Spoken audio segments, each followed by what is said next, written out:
Sound जा रहा है?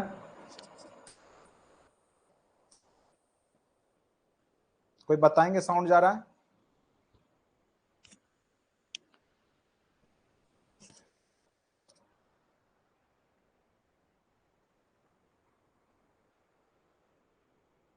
चलिए, आज का जो टॉपिक है वो आपका केमिस्ट्री का अति महत्वपूर्ण टॉपिक आज हम पढ़ाएंगे आपको। धातु, अधातु, उपधातु और कोशिश करेंगे कि अम्ल, भस्म और लवण जो होता है एसिड बेस, उसको भी करवा दे, जिससे कि आप लोग का जो महत्वपूर्ण टॉपिक है केमिस्ट्री का हो जाए। और यही सब टॉपिक जो भी हमने अभी तक आपको पढ़ाया है वही सब पूछेगा।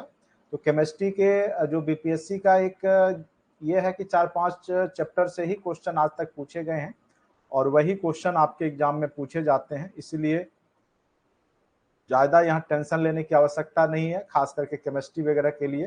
ठीक है, जितना मैं पढ़ा दूंगा उतना सफिशियंट होगा, ज़्यादा दिमाग नहीं लगाएंगे, क्योंकि ये सब जो टॉपिक है मुझे पता है कि कहाँ से क्वेश्चन पूछता है और उससे ज़्यादा आपको यहाँ पे डीपली नहीं ले जाता है। ठीक है, तो इसीलिए जितना टॉपिक करवाएंगे उसको अच्छे से बस कीजिएगा और उम्मीद कीजिएगा कि उसी में आपका जो है एग्जाम अच्छे से क्लियर हो जाएगा। ठीक है, चलिए, आज जो है आपका जो टॉपिक होगा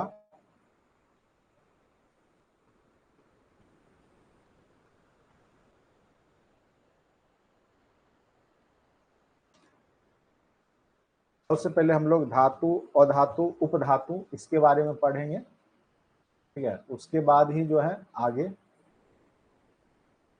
पढ़ेंगे। ठीक है,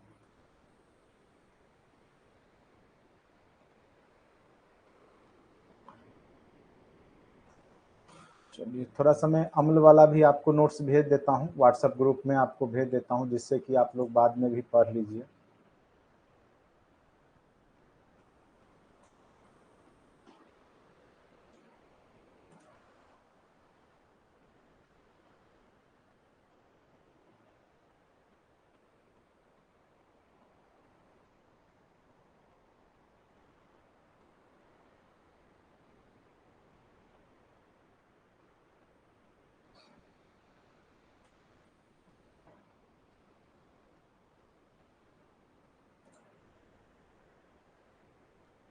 आप लोग के पास आपका केमिस्ट्री का नोट्स होगा ही, हमने जो है आपको पहले भी दे दिया था। केमिस्ट्री के जो फोल्डर होंगे 1 to 5 वाले में भी आपके जो है पीडीएफ होंगे नोट्स, और फिर मैं अभी भी भेज दे रहा हूँ दोनों। ठीक है, चलिए,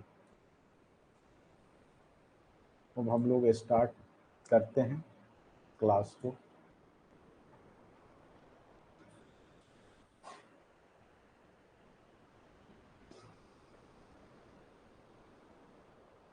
अब एक ही चीज को बार बार चर्चा करने से क्या फायदा है बताइए? बाहर वाले को अलाउ कर दिया है तो अब इसके ऊपर दिमाग लगाने से क्या फायदा मिलने वाला है बताइए? फायदा तब मिलेगा जाके आंदोलन कीजिए, पटना में धरना दीजिए, बहुत लोग गए हैं वहां पे जाकर के धरना दीजिए, तभी जाके कुछ होगा। ठीक है, केवल यहाँ बोलने से क्या होगा? ठीक है, चलिए, अभी हम लोग मेन रूप से पढ़ेंगे और केमिस्ट्री का स्पेसिफिक टॉपिक है। 5-6 चैप्टर हमने पहले ही बोला था शुरुआत में ही, 5-6 ही चैप्टर से आपके क्वेश्चन आएंगे। ठीक है, उससे ज्यादा आज तक केमिस्ट्री में बीपीएससी नहीं पूछा है। तो कौन कौन सा चैप्टर है हमने आपको पहले ही बता दिया था। सबसे पहले एटॉमिक स्ट्रक्चर जो हमने पढ़ा दिया, केमिकल बॉन्डिंग जो हमने पढ़ा दिया, पीरियोडिक टेबल जो हमने पढ़ा दिया, और जो 3-4 चैप्टर है वो आज लगभग इंड हो जाएगा, अगर नहीं हुआ तो नेक्स्ट क्लास में आपका इंड हो जाएगा। ठीक है, चलिए, बस इतना ही 5-6 चैप्टर को अच्छे से आप लोग समझ के जाइए, समझ विकसित करके जाइए, और यही सबसे क्वेश्चन क्रिएट करके वहां पे पूछेगा। ठीक है, धातु, धातु कर्म और मिश्र धातु। ठीक है, धातु, धातु कर्म और हम लोग मिश्र धातु के बारे में सबसे पहले हम लोग पढ़ेंगे आज। ठीक है, तो सबसे पहले हम लोग यहाँ पर देखेंगे ऐसे तत्व जो हाइड्रोजन के अतिरिक्त जो इलेक्ट्रॉन को त्याग कर धनायन बना लेते हैं। ठीक है, यह हमने पिछले क्लास में जब बताया था कि जिसका लास्ट सेल में 1 2 3 इलेक्ट्रॉन रहता है वो जनरली क्या करता है, त्यागने की प्रवृत्ति होती है, यानी जो त्याग दे और धनायन बन जाए। तो जो त्यागता है वो, जैसे आपको हमने बताया था, सोडियम क्लोराइड हो गया जैसे NaCl, तो Na+ हो गया, तो त्यागने की प्रवृत्ति हो इलेक्ट्रॉन को और धनायन खुद बन जाए, तो वैसा आपको क्या होगा कि वैसे एलिमेंट धातु ही होते हैं। ठीक है, या हमने बताया था कि लास्ट सेल में जिसमें 1 2 3 इलेक्ट्रॉन हो वो क्या होते हैं, धातु। जैसे हमने सिंपल सा एग्जांपल दिया था एल्युमिनियम का। एल्युमिनियम का परमाणु संख्या कितना होता है, 13।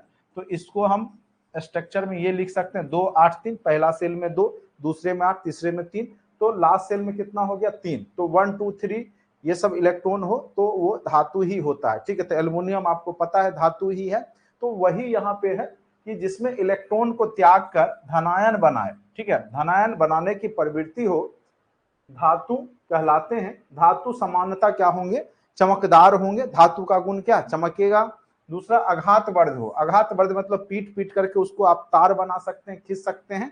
तन्य हो, लंबा खींचा जा सकते हैं। आघात वर्धनीय मतलब उस पर अगर आप पीटे तो वो फैलना शुरू हो जाए। ठीक है, तो ये आपका धातु का क्या होता है, गुण होता है।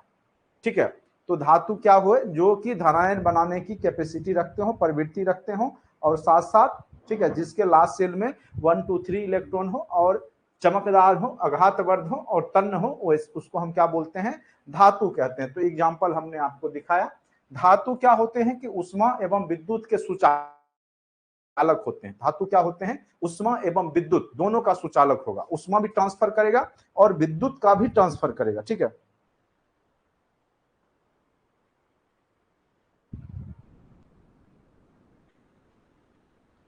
उष्मा देखिए ज्यादा फर्क नहीं पड़ेगा, चूंकि वो सब लोग जनरल कैटेगरी में आएंगे। बाहरी लोग जो होंगे वो जनरल कैटेगरी में आएंगे, तो ज्यादा फर्क नहीं पड़ेगा मुझे लगता है। हाँ, जनरल वालों को ज्यादा फर्क पड़ेगा, चूंकि सीट बट जाएगा ना, तो जनरल वालों में वो लोग आ जाएंगे। तो जनरल वाले सीट में थोड़ा ज्यादा परेशानी है मुझे जहां तक कि लग रहा है, क्योंकि अब क्या होता है कि रिजर्वेशन सिस्टम में फिक्स कर दिया जाता है कि किस कैटेगरी का सीट वाइज कितना सीट बनता है, तो उसके हिसाब से दे दिया जाता है। तो ईबीसी बाहर वाले तो ईबीसी ओबीसी के लिए तो अप्लाई करेंगे नहीं, क्योंकि वो मान्य होगा नहीं, तो जनरल कैटेगरी में ही वो लोग भरेंगे। तो ज्यादा परेशानी नहीं है, खास करके जो कैटेगरी में है, ईडब्ल्यूएस में है, ओबीसी में है, ईबीसी, मैक्सिमम लोग तो किसी ना किसी कैटेगरी में है, तो इसलिए ज्यादा फर्क नहीं पड़ेगा मेरे समझ से। देखिए बाकी विरोध तो करना चाहिए आखिर, लेकिन चलिए। धातुएं उष्मा एवं विद्युत की सुचालक होती है। चांदी विद्युत का सर्वश्रेष्ठ सुचालक, ये अति महत्वपूर्ण है। कई बार यह क्वेश्चन पूछा गया है कि इनमें से कौन जो है विद्युत का सबसे बड़ा सुचालक है। ठीक है, तो बहुत ज्यादा सुचालक है, सबसे ज्यादा आपका चांदी जो है विद्युत का। अगर तार बनाया जाए चांदी का तो सबसे अच्छा होगा, लेकिन क्योंकि महंगा है इसीलिए उसका तार बनता नहीं है। ठीक है,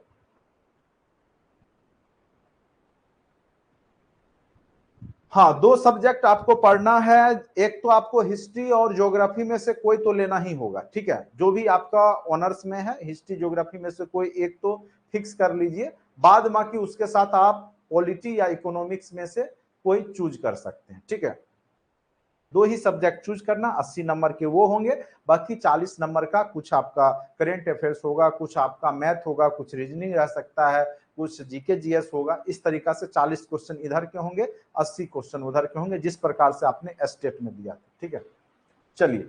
तो विद्युत के घटते क्रम में यह है, चांदी सबसे ज्यादा विद्युत का सुचालक है, उसके बाद तांबा है, उसके बाद आपका एल्युमिनियम है, उसके बाद टंगस्टन है। ठीक है, तो सबसे ज्यादा विद्युत का सुचालक के रूप में चांदी ही है। यह क्वेश्चन कई बार पूछा जा चुका है। अब आते हैं पृथ्वी के जो भूपर्पटी। अगर पूछेगा कि पूरे पृथ्वी में सबसे ज्यादा किस धातु की मात्रा है, तो तब बोलेंगे लोहा। अगर पूरे पृथ्वी की बात करें, पूरे पृथ्वी की बात करें तब, क्योंकि पूरे पृथ्वी के कोर में जो है, कोर में क्या है आपका, लोहा ही है। ये आपका पूरा जो है पिघला हुआ अवस्था में कोर में क्या है, लोहा ही है। तो पृथ्वी पे सबसे ज्यादा लोहा है। लेकिन यहां क्वेश्चन अगर भूपर्पटी की बात करें, भूपर्पटी का ऊपर वाला लेवल है, ठीक है, तो अगर उसमें बात करें तो सबसे ज्यादा जो पाया जाने वाला तत्व है वो एल्यूमिनियम है। क्या है, एल्यूमिनियम। तो ये वही चीज यहाँ पे लिखा गया है। ठीक है, और यही सब आपको ऑब्जेक्टिव क्वेश्चन है आपके एग्जाम में। पृथ्वी के भूपर्पटी जो ऊपर वाला परत है उसमें पाया जाने वाला मुख्य स्रोत जो है भूपर्पटी में, देखिए क्या है, पृथ्वी के भूपर्पटी धातुओं का क्या है, मुख्य स्रोत है। सबसे ज्यादा जो धातु होगा वो आपका भूपर्पटी में ही होगा। और भूपर्पटी में मिलने वाले धातु में सबसे ज्यादा क्या है, एल्यूमिनियम है। सियाल जो होता है, सियाल, सियाल क्या है, सिलिका और एल्युमिनियम। सीमा क्या है, सिलिका और सीमा मैग्नीशियम, ठीक है। तो सियाल और सीमा आप सुने होंगे, सियाल और सीमा भूपर्पट्टी में हमने ज्योग्राफी में बताया था। तो एल्युमिनियम सबसे ज्यादा है, अगर पूछेगा भूपर्पट्टी पे सबसे ज्यादा कौन सा धातु तत्व है तो वो है एल्युमिनियम, लेकिन पूरे पृथ्वी में पूछे तो लोहा बोलना।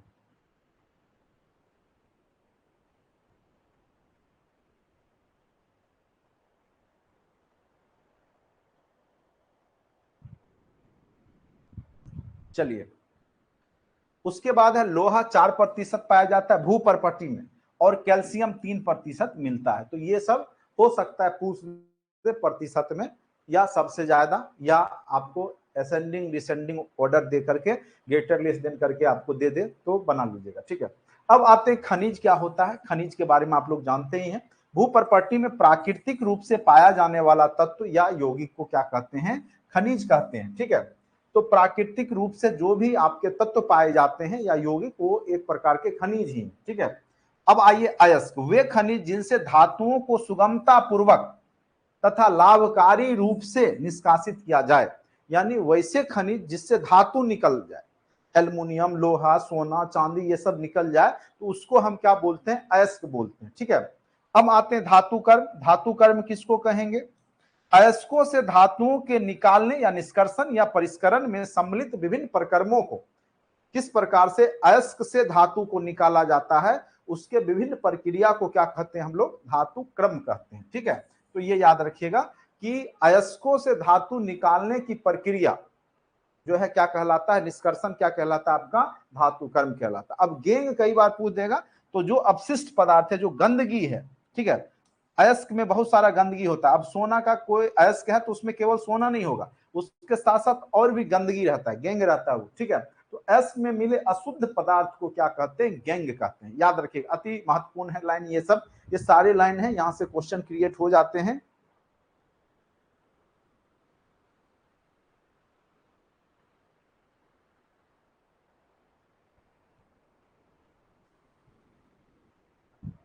चलिए, अयस्क में मिले, देखिए आप लोग फिलहाल प्लीज आप लोग से रिक्वेस्ट है, पढ़ाई कर लीजिए, लास्ट में 10 मिनट छोड़ देंगे, ऐसे ही आप लोग अपना बातचीत कर लीजिएगा, ठीक है।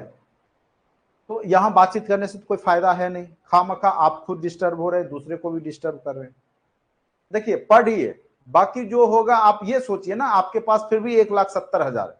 अन्य एग्जाम में भी तो अदर स्टेट के लोग आते ही हैं, भरते ही हैं। बीपीएससी में देखिए 300 सीट होता है, फिर भी अदर स्टेट के लोग आते हैं, यूपी, दिल्ली, हरियाणा, पंजाब के लोग आकर के जॉब ले लेते हैं। 300 सीट के लिए वहां फाइट होता है, यहाँ तो 1,70,000। क्यों परेशान हो रहे, ठीक है। परेशान ज्यादा होने की जरूरत नहीं है। अब जो है, जो नियम लगाएगा सरकार, वो मानना ही पड़ेगा आपको, नहीं तो जाकर के दूसरा उपाय है, पटना में धरना दीजिए। यहाँ पे केवल मैसेज करने से कुछ नहीं होगा, घर में बैठ के चादर के नीचे कुछ नहीं होने वाला, ठीक है। या तो पढ़ाई कीजिए, नहीं तो सीधे पकड़िए बस ट्रेन, पटना में जाकर के जो भी जहां पे धरना हो रहा है वहां बैठ जाइएगा, ठीक है। दो ही उपाय। फ्लक्स, फ्लक्स किसको कहते हैं, अयस्क में मिले गेंग जो अशुद्ध पदार्थ को हटाने के लिए बाहर से मिलाए जाते हैं, कुछ पदार्थ जो कि गंदगी को अलग कर देता है, उसको हम फ्लक्स कहते हैं, ठीक है। अब कहिएगा भर्जन, ये सब शब्द बस परिभाषा आप लोग जानिए क्या होता है। कई बार ये सब शब्द से रिलेटेड क्वेश्चन क्रिएट कर दिए जाते हैं आपके एग्जाम में। भर्जन क्या है, यह प्रक्रिया में धातु के अयस्क को क्या किया जाए, गर्म हवा की उपस्थिति में उसके द्रव्यमान के नीचे, यानी उसको पिघलाया जाएगा। उससे क्या होगा, उसको गर्म करने पर उसमें जो अशुद्धि है वो ऑक्सीकृत हो जाएगा, जल जाएगा, भस्म हो जाएगा, और फिर क्या होगा, शुद्ध। जैसे आप चांदी में देखिएगा, तो पहले सोनार जब भी उसको बनाएगा तो पहले पिघलाता है, उसको पिघला करके एकदम क्या कर देगा, एकदम तरल में बदल देगा, फिर उसका गंदगी निकाल देगा या जल जाता है उसमें, और फिर जो है मेन धातु ऑक्सीकृत होकर के निकल जाता है। तो यहाँ पे यही कर्म क्या कहलाता है, भर्जन कहलाता है, ठीक है। अब देखिए, फ्रांसियम एवं रेडियो सक्रिय द्रव धातु है, फ्रांसियम एवं रेडियो सक्रिय द्रव धातु है। स्टेंस सल्फाइड को मोसामाइक गोल्ड कहते हैं, इसका प्रयोग जो है पेंट में जो आप चमकीला जो होता है उसमें किया जाता है, ठीक है। तो ये सब बस लाइन आप लोग अच्छे से याद रखिएगा। अब देखिए बेरियम के बारे में जानते हो, बेरियम सल्फेट का उपयोग बेरियम मील के रूप में, खास करके जब एक्सरे आपका होता है तो आपको एक पानी कहेगा पी लीजिए, तो उसमें बेरियम रहता है, उस पी लेने के बाद ही आपका एक्सरे पेट के अंदर का क्लियर आता है, ठीक है। तो बेरियम सल्फेट का उपयोग बेरियम मील यानी बेरियम फूड के रूप में उदर एवं एक्सरे में होता है।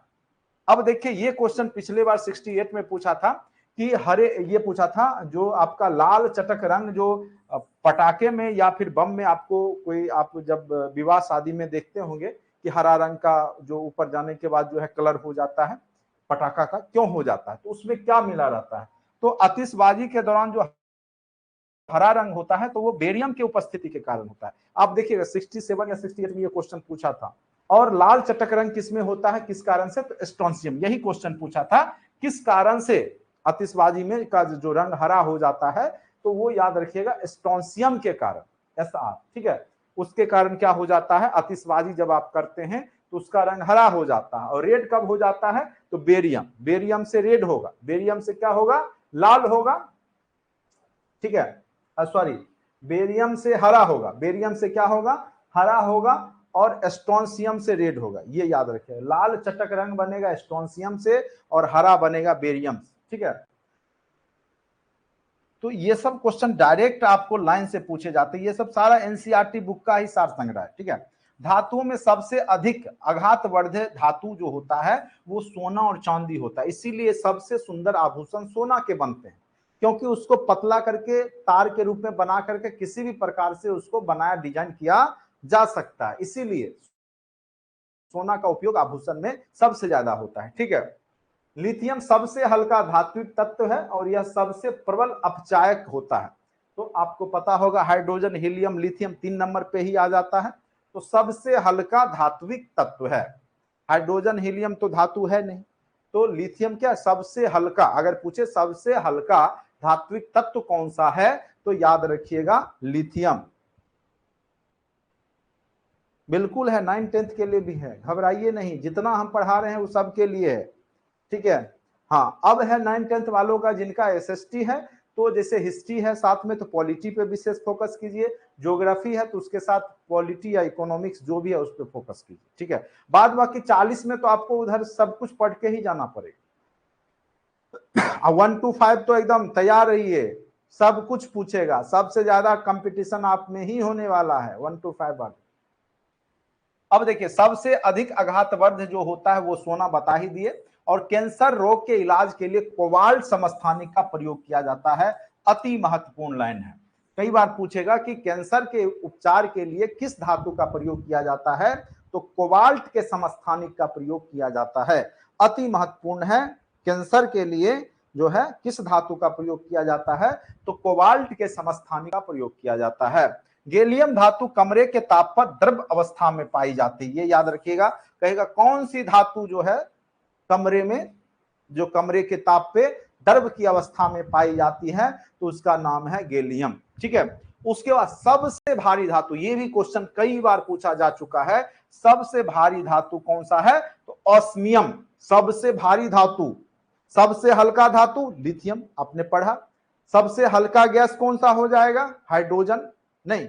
और सबसे, लेकिन कहेगा कि अगर आप पूछेगा एरोप्लेन के टायर में कौन सा गैस होता है, तो गलती से हाइड्रोजन हीलियम नहीं मार दीजिएगा, हल्का है लेकिन उसका प्रयोग वहां नहीं किया जाता है, वहां नाइट्रोजन का किया जाता है। चूंकि ये सब क्या होता है, हाइड्रोजन आग का क्या है, प्रज्वलक का काम कर देगा, अगर कुछ भी होगा तो तुरंत जो है आग पकड़ लेगा उसके चक्के में, इसलिए वहां नाइट्रोजन गैस का प्रयोग किया जाता है, ठीक है। तो सबसे भारी, लेकिन गुब्बारा वगैरह में जो आपको उड़ाया जाता है तो हाइड्रोजन हीलियम ही दिया जाता है। सबसे भारी धातु ऑस्मियम, और सबसे मजबूत धातु कौन सा होता है, मजबूत, टंगस्टन सबसे ज्यादा मजबूत होता है, ठीक है। इसीलिए तो उतना टेम्परेचर आपके बल्ब का 220 वोल्ट पे तब जाके लाइट करता है, टंगस्टन, फिलामेंट में टंगस्टन ही रहता है ना, तो सबसे मजबूत होता है। और सबसे कठोर धातु जो होता है वो क्रोमियम होता है। पोटेशियम कार्बोनेट को पर्ल एस के नाम से भी जाना जाता है, किसको, तो पोटेशियम कार्बोनेट को। बस एक एक लाइन से क्वेश्चन क्रिएट होता है। बारूद में, जो बारूद होता है उसमें पोटेशियम नाइट्रेट 10% रहेगा, उसके बाद गंधक एवं चारकोल 15% रहेगा, एवं अन्य पदार्थ का मिश्रण होता है। तो मेन रूप से क्या क्या रहेगा, पोटेशियम नाइट्रेट, उसके बाद गंधक 75% पोटेशियम नाइट्रेट, 10% सॉरी गंधक रहेगा यहाँ पर, ये याद रखिएगा। बारूद में क्या रहता है 75%, 75% क्या रहेगा पोटेशियम नाइट्रेट, 10% गंधक रहता है। तो 75 और 10 क्या हो गया 85, और 15% क्या रहता है चारकोल। तो ये पूछ सकता है कि बारूद किस किस का मिश्रण होता है। बीपीएससी इस तरह का पूछेगा, बारूद किसका मिश्रण है, दे देगा पोटेशियम नाइट्रेट, गंधक, चारकोल, इनमें से एक से अधिक, इनमें से कोई नहीं। इस तरह से क्वेश्चन यहाँ पे बनाएगा। हाँ उसी में है, पीडीएफ में ही है, आप लोग को जो दिया हुआ है पीडीएफ प्रिंट कराए होंगे तो निकाल लीजिए पेज, धातु और धातु वहीं से है, ये कहीं और से नहीं है, ठीक है वही चीज। जिंक ऑक्साइड को जस्ते का फूल भी कहते हैं और इसको व्हाइट अथवा चाइनीज व्हाइट के नाम से भी जाना जाता है, और इसका प्रयोग जो व्हाइट पेंट जो किया जाता है चमकीला उसमें किया जाता है। सिल्वर क्लोराइड को हॉर्न सिल्वर भी कहा जाता है, इसका प्रयोग फोटोक्रोमिक कांच जो होता है उसके बनाने में सिल्वर क्लोराइड का प्रयोग किया जाता है। और सिल्वर आयोडाइड, ये कई बार पूछा है कि कृत्रिम वर्षा कराने के लिए, अब जहां वर्षा नहीं हो रहा है तो वहां वर्षा कराना जरूरी है, जैसे सऊदी अरब वगैरह में वर्षा नहीं होगा, दुबई में पैसे वाले लोग हैं वर्षा खर्च करके कर लेंगे, क्या करेंगे कि सिल्वर आयोडाइड का उपयोग करके वहां क्या करेंगे कृत्रिम वर्षा करवा लेंगे, ठीक है।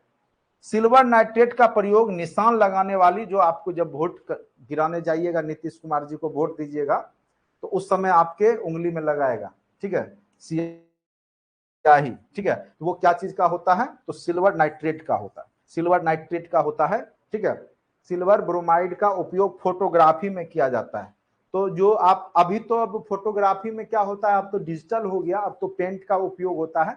पहले क्या होता था कि फोटो जो होता था वो लाइट के इफेक्ट से वो कलर होता था, ठीक है, तो उस पर केमिकल लगा होता था, तो सिल्वर ब्रोमाइड का ही लेप लगा रहता था। तो जहां पे निगेटिव हुआ करता होगा, कैमरा में आप देखते होंगे कि कैमरा में क्या होता था कि रील होता था उसमें निगेटिव बनता था, तो निगेटिव से वो लाइट आकर के इसी सिल्वर ब्रोमाइड के जो परत पे पड़ता था तो वो कलरफुल होके इमेज बन जाता था। लेकिन अब नहीं है, ठीक है, अब तो आपका डिजिटल कैमरा हो गया सब कुछ। तो ये सब समझ गए होंगे यहाँ तक। सिल्वर नाइट्रेट का उपयोग निशान लगाने वाली स्याही में किया जाएगा, और सिल्वर ब्रोमाइड का उपयोग कहाँ किया जाएगा तो फोटोग्राफी में इसका प्रयोग किया जाता है। अब देखिए एक आता है बेवकूफों का सोना, कई बार पूछ चुका है कि आयरन पायराइड्स, एक आयरन पायराइड्स होता है जिसको झूठा सोना या बेवकूफों का सोना भी कहा जाता है। प्लेटिनम को सफेद सोना कहा जाता है, प्लेटिनम, ये भी क्वेश्चन पूछ सकता है किसको सफेद सोना सोना कहा जाता है, तो प्लेटिनम को सफेद सोना कहा जाता है। सर सिलेबस के बारे में बताएं, समझ नहीं आ रहा है। क्या चीज का सिलेबस बताएं स्मृति कुमारी, कितने बार हम सिलेबस बताएं, क्या चीज का सिलेबस बता दें, आप बताइए क्या चीज का सिलेबस बताएं, 1 to 5 का या 9 10th का कि 11 12 का, कितने बार बता चुके हैं आप लोग को। देखिए सिंपल सा है, एग्जाम 2 सेक्शन में बटेगा, एक तो लैंग्वेज वाला तो जान ही रहे 75 हिंदी 25 इंग्लिश 100 नंबर का होगा, उसमें आपको 30 नंबर लाना है, पढ़ने की जरूरत नहीं है, ऐसे ही जाइएगा तुक्का मार के आइएगा पास कर जाइएगा, ठीक है।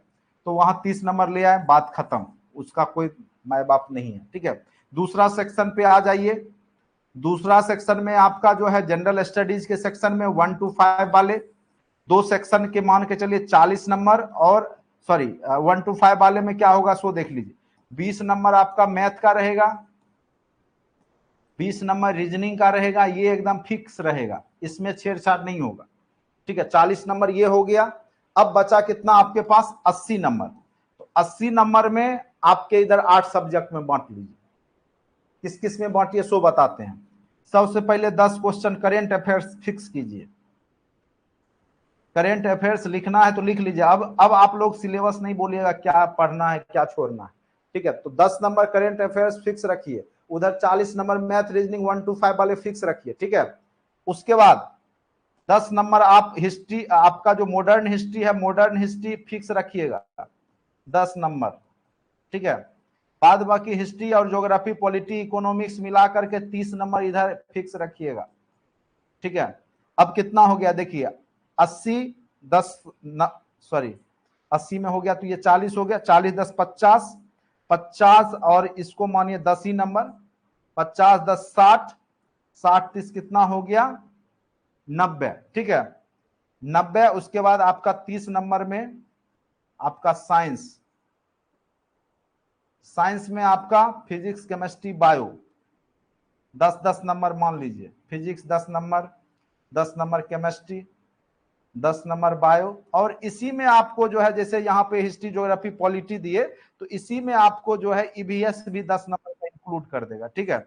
जैसे इसमें आपका पॉलिटी ज्योग्राफी हो गया, इकोनॉमिक्स हो गया, तो 10 नंबर का ईवीएस भी दे दिया, तो 30 नंबर इधर मिला करके दे देगा ईवीएस। 10 वो क्वेश्चन मॉडर्न हिस्ट्री निश्चित रूप से देगा, 10 ठो करंट अफेयर्स निश्चित देगा, ये सब फिक्स रहेगा, देख लीजिएगा।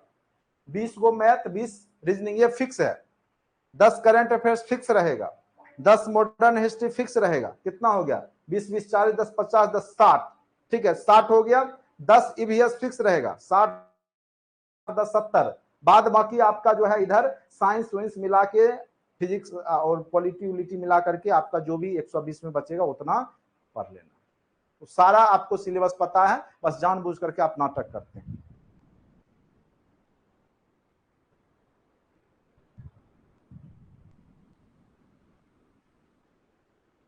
ये आपको हमने बताया 1 to 5, ठीक है।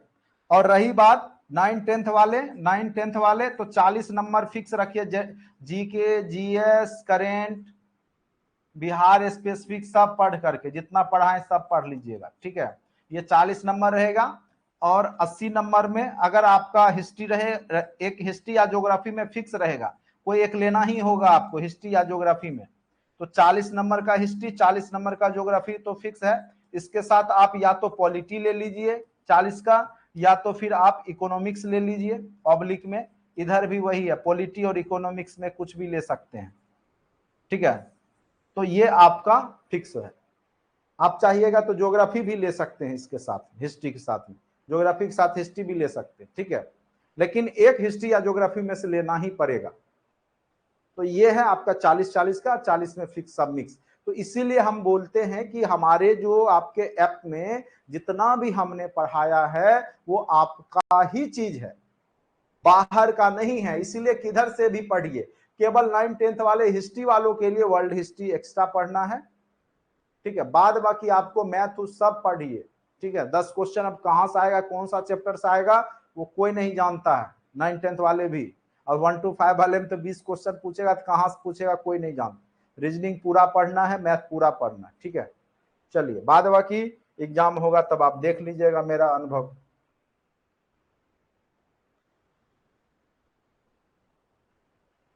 हाँ चलिए, पारा को, पारा आप लोग जानते ही होंगे, क्विक सिल्वर के नाम से भी जाना जाता है। और पारा सिनेवार से निकाला जाता है, निष्कर्षण मुक्ता किससे होता है, तो पारा किसका एस के है, पारा का एस कौन सा है, तो सिनेवार, याद रखिएगा, ये भी क्वेश्चन पूछा हुआ है। लेड ऑक्साइड को लिथार्ज भी कहा जाता है, जो एक उभयधर्मी ऑक्साइड है, इसका उपयोग रबर उद्योग में किया जाता है, किसका, तो लिथार्ज का या लेड ऑक्साइड का, ठीक है। और इसमें स्टोरेज, बैटरी के निर्माण तथा फ्लिंट कांच बनाने में भी लिथार्ज यानी आपको लेड ऑक्साइड का प्रयोग किया जाता है। बेसिक लेड कार्बोनेट का व्हाइट लेड कहा जाता है और इसको सफेदा के नाम से भी जाना जाता है।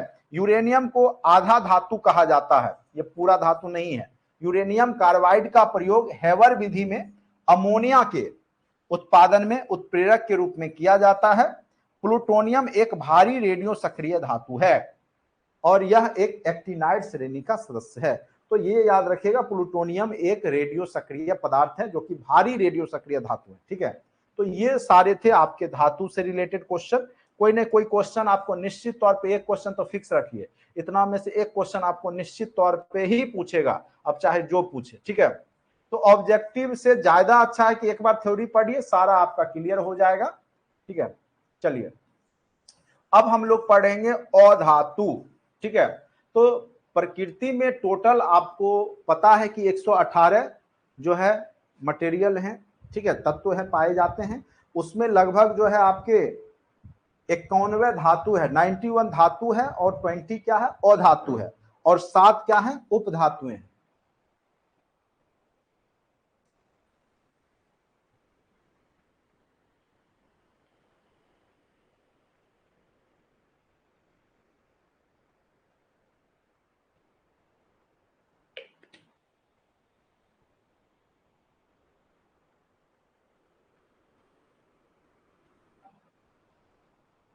देखिए तत्व हो गया धातु और धातु, देखिए तत्व हो गया एलिमेंट, ठीक है।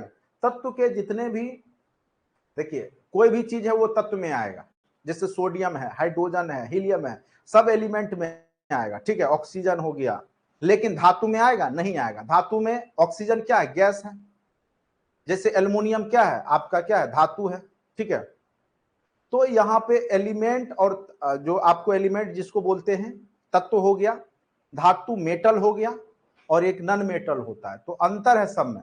तो सारे चीज तत्व, तत्व मतलब जो एक ही, मतलब अगर आप उसको तोड़े तो सब उसका छोटा से छोटा जो कण होगा वो भी उसका अणु जो होगा वो उसी मेटर का होगा, सेम गुण रखेगा। जैसे सोना है, सोना 1 kg का ले आइए टुकड़ा, और उसका एक कण का ले आइए, ठीक है, तो उसका सेम प्रॉपर्टी होगा। तो तत्व में क्या होता है कि उसके जितने भी अणु होंगे, छोटा से छोटा कण, सेम प्रॉपर्टी होता है। लेकिन यौगिक में क्या है, जैसे हाइड्रोजन और ऑक्सीजन मिलकर वाटर बना, ये यौगिक हो गया। तो हाइड्रोजन का अगर आप उसको तोड़िएगा तो हाइड्रोजन अलग हो जाएगा, ऑक्सीजन अलग हो जाएगा, दोनों का अलग अलग प्रॉपर्टी हो जाएगा, ठीक है। तो वो यौगिक हो गया, तत्व हो गया जिसके छोटे से छोटे कण का भी सेम प्रॉपर्टी होगा, ठीक है। तो सारे जितने भी पदार्थ हैं, ठीक है, तो तत्व यौगिक में पहले बांटते हैं, फिर तत्व को जो है धातु, अधातु, उपधातु इसमें बांटा जाता है। अब क्लियर है, मेटल और जो है एलिमेंट में अंतर समझ गए।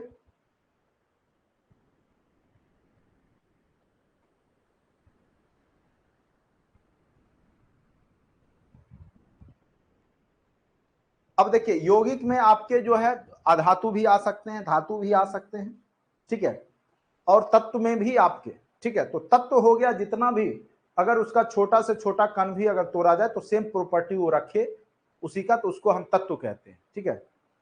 चलिए, अधातु इंग्लिश में भी अलग अलग, एक मेटल होता है, एक एलिमेंट होता है, ठीक है। अधातु वे पदार्थ हैं जिनमें धात्विक गुणों का अभाव होता है। जैसे इसमें क्या होगा कि यह चमकीला नहीं होगा, ठीक है, भंगुर होगा, टूट जाएगा अगर पीटिएगा तो, आघात वर्ध्यता नहीं होता है, तन्यता नहीं होगा, खिंचाएगा नहीं लंबा। तो ये सब अधातु के क्या होते हैं, गुण होते हैं। और प्रकृति में जो 118 तत्व हैं, 118 तत्व, उसमें मैक्सिमम धातु ही है। 91 आपका क्या है, धातु ही है। 91 क्या है, धातु है। 20 अधातु है, ठीक है। और मात्र 7 ही आपका उपधातु है, जो दोनों गुण रखता है, धातु और अधातु का मिला जुला रूप रखता है, ठीक है। तो उसको हम, जैसे आपका जर्मेनियम हो गया, सिलिकॉन हो गया, ठीक है, आर्सेनिक हो गया, ये सब क्या हो गए, उपधातु हो गए। आगे हम लोग चर्चा करेंगे। इसकी विशेषताएं क्या है, सामान्यतः यह क्या होता है, ऊष्मा एवं विद्युत का कुचालक होता है, कुछ को छोड़ करके। जैसे ग्रेफाइट है वो सुचालक है, विद्युत का सुचालक है। लेकिन मैक्सिमम क्या होगा, जैसे हीरा है, ऊष्मा का सुचालक हो जाता है, ठीक है। तो ऊष्मा एवं विद्युत का क्या हो जाता है, ये कुचालक होता है सामान्यतः। लेकिन कुछ अपवाद केस है, अपवाद में आपको दिया हुआ ग्रेफाइट, ग्रेफाइट क्या विद्युत का सुचालक होता है, ठीक है। लेकिन मैक्सिमम जो अधातु हैं विद्युत का कुचालक ही होते हैं, ठीक है। चलिए, तो अपवाद वाले क्वेश्चन ज्यादा पूछे जाते हैं। अब आ जाते हैं सबसे पहले उसमें अधातु में देखेंगे तो पहला देखिए हाइड्रोजन। हाइड्रोजन सबसे पहला नंबर पीरियोडिक टेबल में आता है हाइड्रोजन। हाइड्रोजन आवर्त सारणी का प्रथम तत्व है, इसका परमाणु द्रव्यमान 1.001 है, और इसकी खोज हेनरी कैवेंडिश, जैसे आपका जो है ऑक्सीजन हो गया, प्रिस्ले ने किया। तो ये सब क्वेश्चन बार बार पूछता है, हाइड्रोजन, ऑक्सीजन, जो मेन गैस है उसके खोजकर्ता भी पूछ देता है, ठीक है। तो हेनरी कैवेंडिश ने हाइड्रोजन का खोज किया था, और हाइड्रोजन के 3 समस्थानिक होते हैं। एक आपका सुने होंगे प्रोटियम 1H1, ठीक है, एक होता है ड्यूटीरियम 1S2, ठीक है, जिसको D2 बोलते हैं, D2O ड्यूटीरियम, और इसी को भारी जल कहा जाता है। तीसरा है आपका ट्राइटियम, तो 1S3, ये इसमें मिस्टेक से लिखा हुआ है, इसको T द्वारा सूचित किया जाएगा, और इसको ऐसे लिख लीजिएगा, जैसे आपका ये हो गया 1S3 इस प्रकार से, जैसे 1H2 जिसको ड्यूटीरियम बोले, 1H1, ठीक है, परमाणु संख्या नीचे और द्रव्यमान संख्या ऊपर, तो इस तरीका से लिख लीजिएगा। तो टाइपिस्ट वाला में गड़बड़ हो गया है, ठीक है। तो 1S2 वाला जो है, जिसमें आपका ये आपस में क्या है, समस्थानिक है, क्योंकि परमाणु संख्या सबका क्या है, समान है, लेकिन उनका परमाणु भार क्या है, द्रव्यमान संख्या भिन्न है। तो इस स्थिति में ये आपस में क्या है, समस्थानिक है।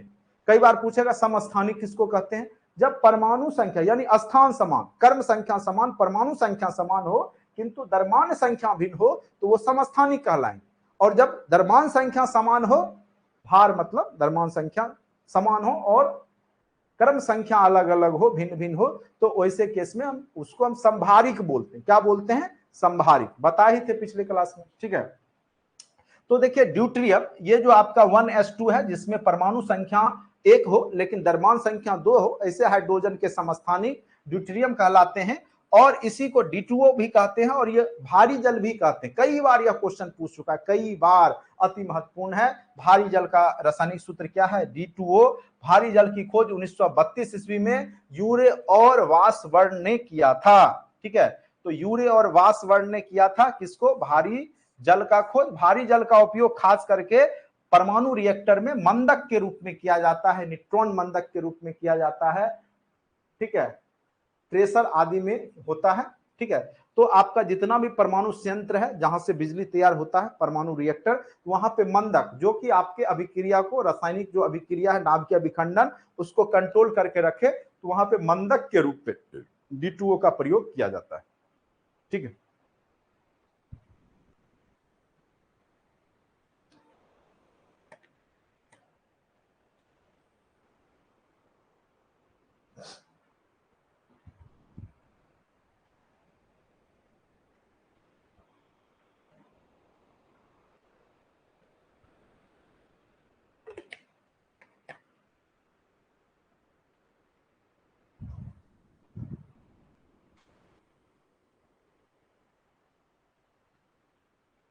ऑक्सीजन की खोज 1772 ईस्वी में कार्ल विल्हेम ने किया था। ऑक्सीजन, या प्रिस्ले भी नाम होगा, देखिए कहीं लिखा हुआ नहीं, यद्यपि जोसेफ प्रिस्ले, ये क्वेश्चन पूछा था, प्रिस्ले ऑप्शन दिया था, ठीक, हमको याद है, को भी इसका श्रेय दिया जाता है। और यह एक रंगहीन गंधहीन गैस है। वायुमंडल में लगभग 21% क्या है आपका सबसे ज्यादा, अगर, और यही क्या है, मानव या कोई भी जीव जिंदा है तो ऑक्सीजन के कारण ही जिंदा है, ठीक है। और पृथ्वी पे नाइट्रोजन के बाद सबसे अधिक मात्रा में पाया जाने वाला जो गैस है वो ऑक्सीजन ही है, ठीक है। पेड़ पौधे नाइट्रोजन का यूज करते हैं लेकिन मानव जो है ऑक्सीजन ही मेन रूप से है, जीव जगत के लिए वरदान है ये। भूपर्पट्टी में 46.6, अगर पूछेगा भूपर्पट्टी में सबसे ज्यादा तत्व कौन सा पाया जाता है, तत्व पूछेगा। अब देखिए फिर वही तत्व और धातु आ गया, तो तत्व पूछेगा तब क्या बोलना है आपको? ऑक्सीजन। क्या बोलना है? तत्व पूछेगा तब ऑक्सीजन। अगर धातु पूछेगा तब क्या बोलना है? एल्यूमिनियम। क्या बोलना है? एल्यूमिनियम। धातु और तत्व, देखिए धातु पूछेगा तो क्या बोलना है आपको? एल्यूमिनियम। अगर आपको पूछेगा भूपर्पट्टी में सबसे ज्यादा पाया जाने वाला तत्व कौन सा है, तब आपको ऑक्सीजन बोलना है। अति महत्वपूर्ण लाइन है, ये सब क्वेश्चन आपको पूछेगा, देख लीजिएगा। ऐसा स्थान जहां ऑक्सीजन की मात्रा कम हो अथवा नहीं है, वहां ऑक्सीजन अथवा ऑक्सीजन व हीलियम के मिश्रण से भरे हुए सिलेंडर, तो वहां पे जैसे कोई भी समुद्र गोताखोर है, वो जब नीचे जाता है तो वो अपने साथ हीलियम या ऑक्सीजन का सिलेंडर ले जाता है, ठीक है, और उससे वो श्वसन के लिए प्रयोग करता है। आप देखते होंगे नाक में लगाए रहता है, ठीक है। अब आते हैं, हम लोग जब पढ़ रहे थे ईवीएस इन्वायरमेंट, तो उसमें हम लोगों ने ओजोन के बारे में बहुत अच्छे से चर्चा किया था। ओजोन, इसमें कौन सा गैस रहता है? अति महत्वपूर्ण O3। क्या रहता है इसमें? O3 रहता है। ये भी ऑक्सीजन का ही अपरूप है। O3 क्या चीज का अपरूप है? तो ऑक्सीजन का ही अपरूप है O3। और ये क्या करता है कि ऑक्सीजन ही सांद्र अवस्था में रहता है, तो पारावैंगनी जो लाइट आता है सनलाइट से, तो वो अवशोषित कर लेता है और आपको, हमको, जीव जगत को क्या करता है कि जो पारावैंगनी किरणें हैं सूर्य का, जो कि मानव कोशिका के लिए खतरनाक है, उससे बचा लेता है, ठीक है। तो ओजोन जो है बहुत ज्यादा महत्वपूर्ण गैस हो जाता है, खास करके मानव या जीव जगत के लिए। यह ऑक्सीजन का एक अपरूप है। समुद्र तट से लगभग 30 से 32 किलोमीटर समताप मंडल में यह पाया जाएगा।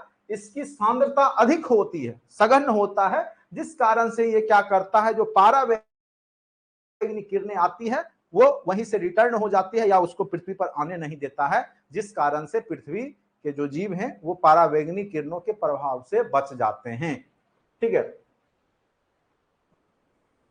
अब आते हैं सल्फर। सल्फर क्या है? पृथ्वी पटल से सल्फर की प्रतिशतता लगभग 0.05% है। ठीक है, सल्फर। उसके बाद सल्फर से प्राप्त महत्वपूर्ण औद्योगिक रसायन सल्फ्यूरिक अम्ल है। सांद्र सल्फ्यूरिक अम्ल 98% शुद्ध होता है, ठीक है, तथा 18 इसमें एम लिखा हुआ मोल होता है, ठीक है। इसका उपयोग उर्वरक में किया जाएगा, खास करके अमोनियम बनाने में, सल्फेट, सुपर फास्फेट, ये सब जो आपका खाद होता है उर्वरक, उसमें बनाने में किसका प्रयोग होता है, तो सल्फर का। पेट्रोलियम के शोधन में किया जाता है, डिटर्जेंट बनाने में किया जाएगा, रंजक कलर पेंट बनाने में किया जाता है, रंगों के संश्लेषण में किया जाता है, और मध्यमवर्ती यौगिक बनाने में किया जाता है। आयतन की दृष्टि से वायुमंडल में 78% भाग जो है गैस में आपका नाइट्रोजन है, और वायुमंडल सहित पृथ्वी पर नाइट्रोजन का बाहुल्य जो है भार अनुसार 0.01% है। ऐसे वायुमंडल में 78% कौन सा गैस है, तो वो आपका नाइट्रोजन गैस ही है, ठीक है। द्रव नाइट्रोजन का उपयोग कहां कहां किया जाएगा, देखिए, खाद्य एवं जैव पदार्थों के परिरक्षण, अति शीतल होता है ये, तो खास करके जैसे बैल के वीर्य, स्पर्म को सुरक्षित रखने में, ठीक है। उसके बाद जो है आपका क्रायोजेनिक इंजन होता है, रॉकेट, ठीक है, उसमें भी इंजन में, क्रायोजेनिक इंजन में नाइट्रोजन का प्रयोग किया जाता है, अति शीतल यहाँ पे रहता है ये, ठीक है। और इसको कोई पदार्थ को सुरक्षित रखने में, जैसे लंबा टूर पे जा रहा है कोई, तो उसको नाइट्रोजन वाले गैस के चेंबर में रख दिया जाता है, वो सुरक्षित रहेगा, खराब नहीं होता है, ठीक है। रेसिंग कार में भी आग लग जाएगा नहीं तो वहां पे नाइट्रोजन का प्रयोग किया जाता है। वायुयान के टायर में, देखिए यही चीज हम बोल रहे थे उस समय, तो वायुयान के टायर में भी इसी का प्रयोग किया जाता है। अगर आपको ऑप्शन दे दे हाइड्रोजन, हीलियम, नाइट्रोजन, तो गलती से भी हाइड्रोजन नहीं मारिएगा, हीलियम मारना क्या है, तो नाइट्रोजन को। वायुमंडल के सॉरी एरोप्लेन के टायर में कौन सा गैस रहता है, तो नाइट्रोजन गैस रहता है।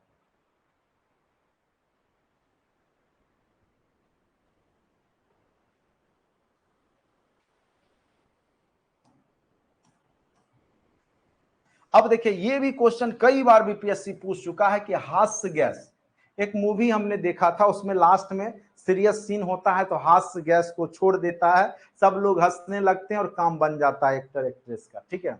तो हास्य गैस वो अगर आपके सामने लाया जाए, उसके जो सुगंध से या दुर्गंध जो भी कहिए, गंध से आपको क्या होगा कि हंसी आने लगेगी, ठीक है। और जिसका उपयोग निश्चेतक के रूप में भी किया जाता है, नाइट्रस ऑक्साइड, NO2। ये भी क्वेश्चन हो सकता है, रासायनिक सूत्र पूछ दे, NO2, ठीक है, नाइट्रस ऑक्साइड, हास्य गैस, ठीक है। अब आ जाइए फास्फोरस। फास्फोरस आपके दांत के भी निर्माण में, जो शरीर की हड्डी, दांत मजबूत करने में मदद करता है। फास्फोरस वनस्पति तथा जो जीव जगत है, प्राणियों के लिए आवश्यक अवयव है। इसके अपरूप दो प्रकार के हैं, एक श्वेत फास्फोरस और दूसरा लाल फास्फोरस, और तीसरा, 3 प्रकार का है ये, ठीक है। एक हो गया आपका काला फास्फोरस, श्वेत, लाल और काला। यह अस्थियों में कैल्शियम फास्फेट या फास्फोराइट के रूप में पाया जाता है, हड्डी में आपको ये पाया जाएगा फास्फोरस, ठीक है। खेतों में भी जो है इसका प्रयोग किया जाता है उर्वरक के रूप में, फॉस्फेट आप नाम सुनते हो। अब आ जाइए, ये सब क्या है, अधातु हैं। कार्बन, कार्बन प्रकृति में विभिन्न रूप में पाया जाता है, ब्रह्मांड में सर्वाधिक पाया जाने वाला तत्व, ठीक है, जो धातु पाया जाने वाला तत्व है। इसके दो मुख्य अपरूप हैं, हीरा और ग्रेफाइट, ठीक है। तो ब्रह्मांड में सबसे अधिक जो पाया जाने वाला अधातु तत्व बोल सकते हैं इसको, क्या है, कार्बन। हर एक चीज तो कार्बन, हम आप सब तो कार्बन के ही रूप है, ठीक है। अगर आपको जलाया जाए, आप भी कोयला बन के कार्बन बन जाइए, पेड़ पौधा को जलाइए, कार्बन ही बन जाएगा, सब कुछ तो कार्बन ही है, ठीक है। आप खाते भी कार्बनिक पदार्थ है, कार्बोहाइड्रेट लेते हैं ना, चावल, अनाज जो भी है। तो सबसे ज्यादा अधिक अधातु तत्व कार्बन ही पाया जाता है पूरे ब्रह्मांड में, ठीक है। और इसके मुख्य अवयव के रूप में जैसे कोयला तो है ही, साथ साथ उसी का प्रूफ है हीरा और ग्रेफाइट।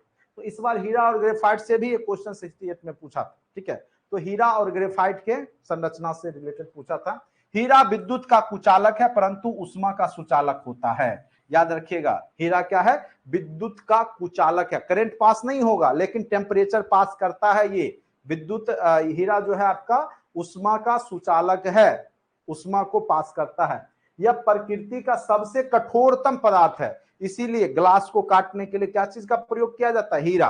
आप जो पेन देखते हैं ना, उसके नक पे जो होता है वो हीरा ही रहता है। आप एक बार खींच दीजिएगा तो वो पूरा क्या हो जाता है, पूरा ग्लास कट जाता है। पहले के जमाने में आप लोग सुनते होंगे कि जब कोई दुश्मन राजा जो है या कोई भी युद्ध होता था तो लोग जो है हीरा चाट लेते थे, कहता था हीरा चाटने से मर गया, ठीक है। तो जब वह मजबूर हो जाता था या लास्ट में जान मतलब उसको लगता था कि जिंदा रहना ज्यादा खतरा होगा, तो उस केस में, उस स्थिति में वो क्या करता था, हीरा चाटता था, ठीक है। तो अंगूठी वाला हीरा चाटेगा तब तो कुछ नहीं होगा, तब कोई पहनेगा, गलती से भी चटा गया तब तो गया, तब तो कोई पहनेगा नहीं, ठीक है। अब सोचिएगा तो क्यों वो कहा जाता था कि हीरा चाटने से लोग मर जाता है, तो वो हीरा का भस्म रखता था अंगूठी के नीचे छिपा करके, ठीक है। अंगूठी खोला, हीरा का भस्म निकला, उसको चाट लिया। उसको चाटेगा, वो जिधर जिधर जाएगा उधर उधर पूरा शरीर का जो है आंत ऊंत जो भी है अंदर का सिस्टम सब फट जाएगा, कट जाएगा और वो फिर मर जाता था, ठीक है। तो हीरा का भस्म रखता था, ऐसा नहीं कि हीरा चाटने से कुछ नहीं होगा, ठीक है, लेकिन अगर उसका भस्म चाट लिए तो सब कुछ हो जाएगा, वहीं आप डेथ हो जाइए, ठीक है।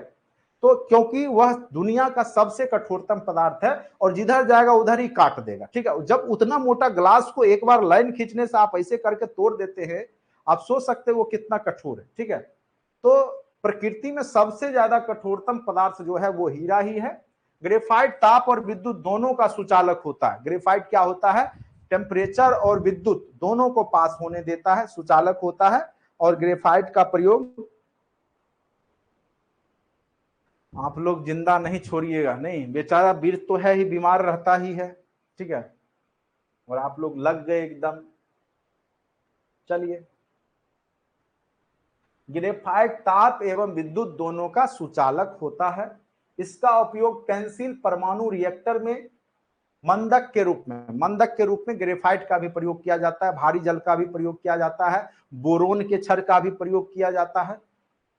चलिए अब आते हैं हेलोजन। हेलोजन के बारे में आप लोग सुनते होंगे, फ्लोरीन, क्लोरीन, ब्रोमीन, आयोडीन, ये सब क्या हेलोजन, ये सबसे ज्यादा क्रियाशील होते हैं, एकदम एक्टिव रहेगा, एकदम तुरंत रिएक्शन करता है। जैसे फ्लोरीन है, तुरंत रिएक्शन करेगा, तुरंत, क्योंकि इसको एकदम बहुत जल्दीबाजी रहता है, कोई आएगा तो एक जो है परमाणु उसका इलेक्ट्रॉन लेंगे। क्यों लेंगे, क्योंकि जैसे आपका फ्लोरीन है 9 आ गया मान के चलिए, तो 9 है तो 2 और 7 है, तो लास्ट में उसको अष्टक पुराना है, 7 है तो एक चाहेगा ना कोई आ जाए, वो खूब दोस्ती करेगा, जिसको नीड होगा ना वो देखिएगा खूब दोस्त यार बनाएगा, और उसको फिर क्या करता है जान ही रहे हैं आप लोग, ठीक है। तो वही बात है यहाँ पर, जो आपका जो फ्लोरीन, क्लोरीन, ये सब क्या होता है, हेलोजन ग्रुप है, ठीक है, और बड़ा एक्टिव होता है ये। देखिए क्या है यहाँ,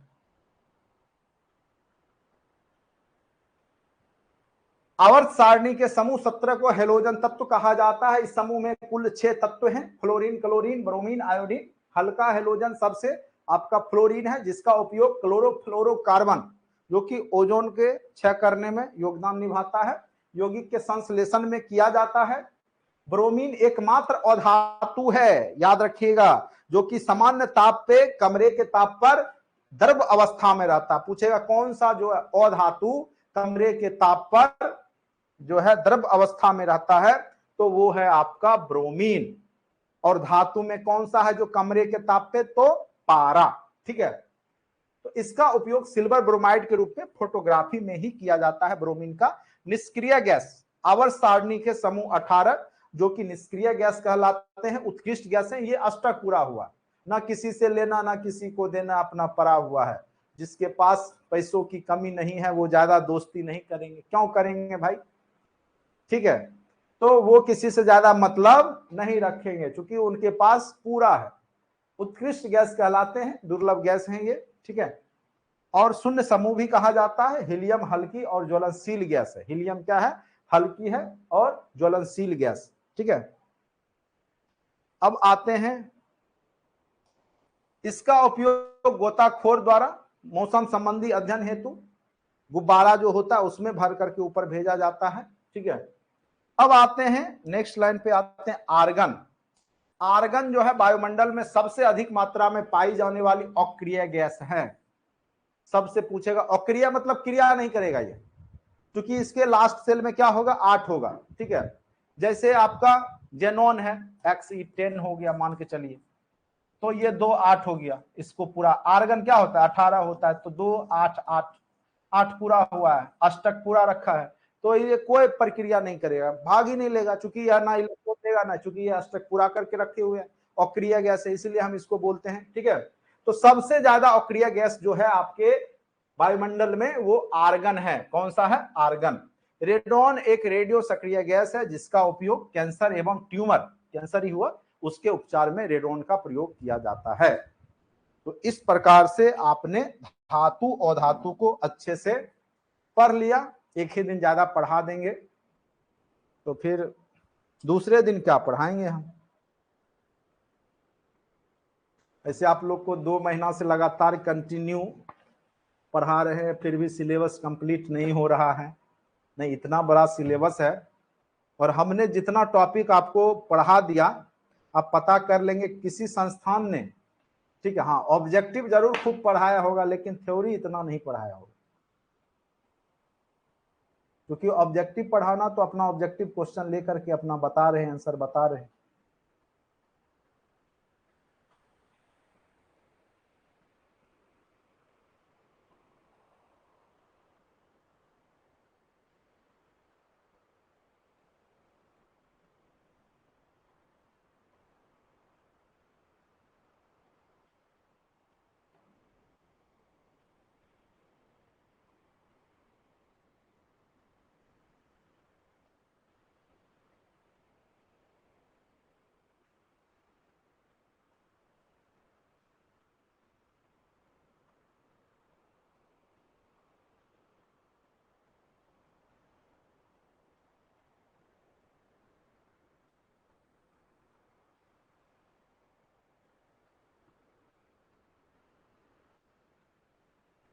रेडॉन सबसे भारी गैस होता है।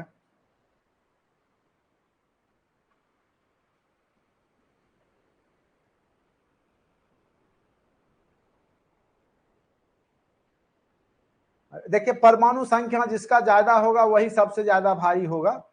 और आप देखिएगा गैस में आपका रेडॉन जो है इसका परमाणु संख्या 86 होता है, सबसे भारी यही होता है।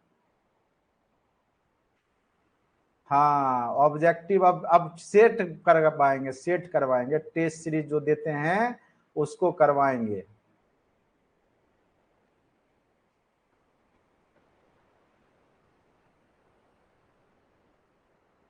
बीपीएससी तरीका से निकलता। अब हम लोग का जो है टाइम आया है सेट मारने का। शुरू में ही सेट मारते तो लास्ट में थ्योरी पढ़ने मजा नहीं आता। पहले हमने थ्योरी पढ़ लिया, अब जब सेट बनाएगा, मैथ का भी बहुत सारा चैप्टर अब आप लोगों ने कर लिया है, अब जब आप पढ़िएगा बैठिएगा बनाइएगा तो कुछ बनेगा तो मजा आएगा, और नहीं तो फिर फ्रस्ट्रेट हो जाते, पढ़ने का इच्छा बंद हो जाता, मन नहीं करता, क्लास में उपस्थिति नहीं देते आप लोग। ठीक है, तो थ्योरी ज्यादा जरूरी है, और खास करके जब आप कमीशन से जुड़े हुए एग्जाम में बैठते हैं, बीपीएससी हो गया, यूपीएससी हो गया, जो सब एक स्टैंडर्ड फॉलो करता है, तो उन सब एग्जाम में आप ऑब्जेक्टिव से कुछ नहीं कर पाइएगा, उसके लिए आपको थ्योरी पढ़ना ही पड़ता है। हाँ अब आप लोगों ने पढ़ लिया है तो अब हम लोग वही करेंगे, टेंशन नहीं लीजिए, केवल और केवल ऑब्जेक्टिव करेंगे। अब एक दिन आपका केमिस्ट्री का है, 1-2 दिन फिजिक्स का है, बायोलॉजी भी 1 आध दिन है, ये कंप्लीट हो गया तब तक मैथ रीजनिंग भी कंप्लीट हो जाएगा। आपका आर्ट्स पेपर कंप्लीट हो ही रखा है, बस हम लोग जो है सेट प्रैक्टिस करना शुरू कर देंगे। चलिए आज के लिए इतना ही, ठीक है। अब आप लोग को जो सब पूछना है पाछना है अपना कर लीजिए आपस में।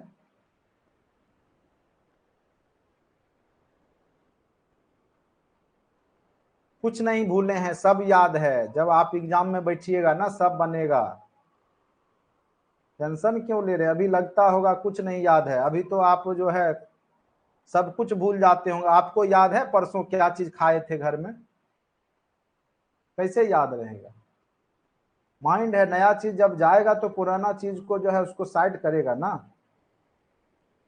ऐसी बात नहीं है, याद कीजिएगा तो जरूर याद हो जाएगा, याद आ जाएगा।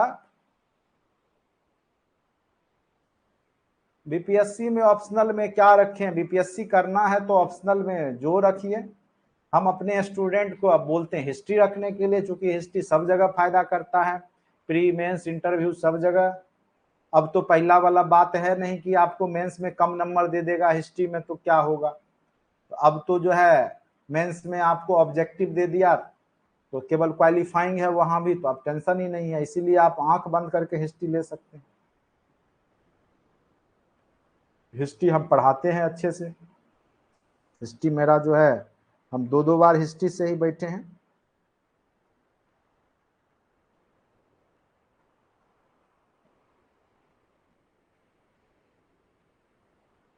अभिषेक सिंह, उस टाइम क्या समझ मुझे बोल दिए थे सर अधिवेशन करवा। अच्छा अच्छा, आपका अधिवेशन नहीं हुआ, कल पक्का आपका अधिवेशन करवाएंगे, आपका क्लास फिक्स रहा, ठीक है। आप बहुत परेशान हैं अधिवेशन को लेकर के, कल एकदम फिक्स रखिए, कल आपका अधिवेशन ही करवा देंगे। कल हमको, कल जो है रात को अगर हम दूसरा टॉपिक लेके आएगा आप बोल दीजिएगा अधिवेशन करवाने के लिए। अभी हम जो है टाइपिस्ट को टाइपिंग करने दे देते हैं, ठीक है, उसके नोट्स।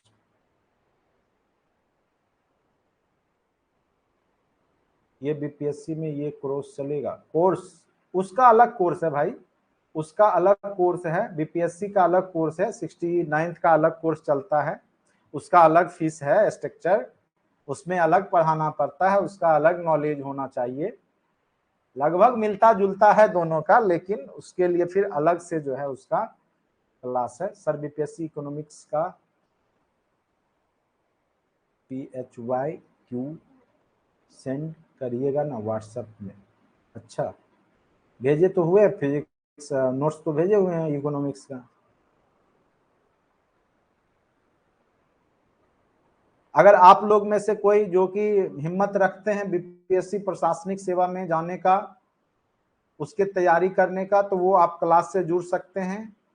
उसमें प्री मेंस इंटरव्यू तीनों कंबाइंड रूप से आपको करवाए जाते हैं हमारे संस्थान के द्वारा, ठीक है। तो उसमें आपको पूरा कंप्लीट आपके साथ रहते हैं प्री मेंस इंटरव्यू तक। अभी 67th में लगभग 300 स्टूडेंट्स हमसे पढ़े थे, ठीक है। तो जिसमें से लगभग जो है 100+ लोग मेंस भी लिखे हैं। अब देखिए अब कुछ दिन में रिजल्ट आता है कितने लोग अधिकारी बनते हैं।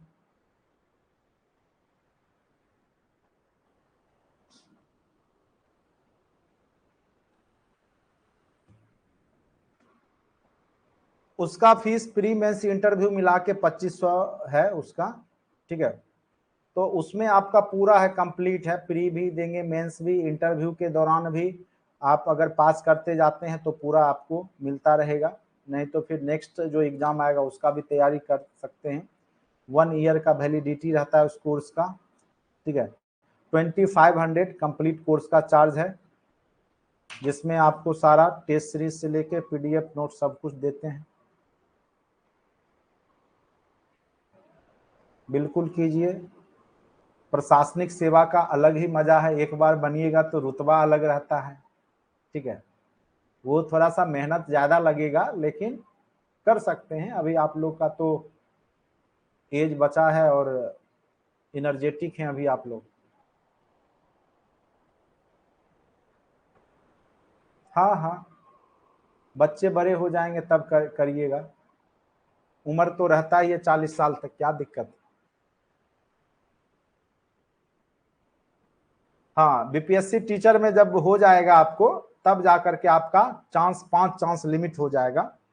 अभी आप जब तक जॉब में नहीं है तब तक अनलिमिटेड चांस है, 40 साल तक बैठते रहिएगा जो कैटेगरी में है, बाद बाकी 37 साल तक।